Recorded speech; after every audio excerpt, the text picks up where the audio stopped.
dinadalaw pa rin naman ako ng aking mga pamilya kasama ang aking mga apo.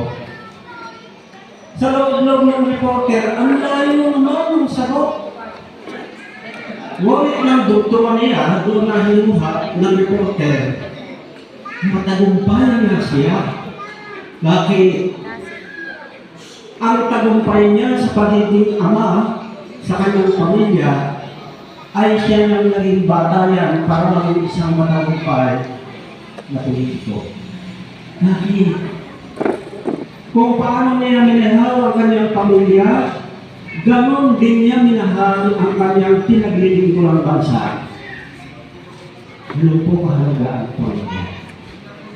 Maraming salamat po sa ating mga ninuno.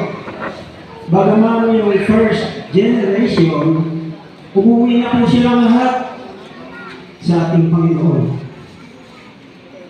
At sana po patuloy natin silang ipanalangin sapagkat sila yung mga kamanilikhang ng Diyos na katulad din natin, nauna lang silang pinanganak at tinawag, maging din po tayo.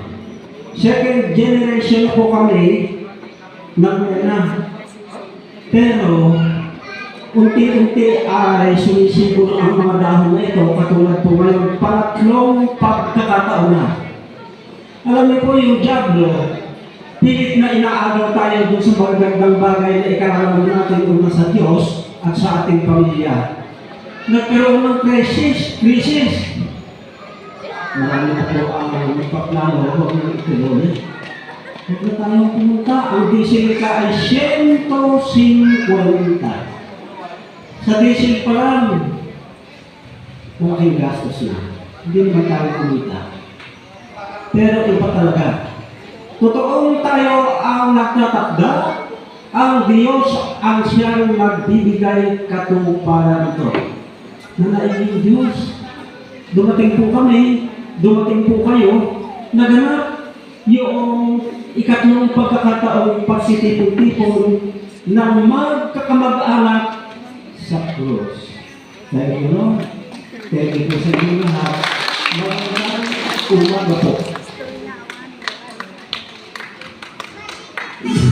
Ayan, thank you very much, Lo. Tama po yun. Kahit gaano kamahal ang mga bilihin, kung tawag ng pamilya, walang hindi po sa atin. Tama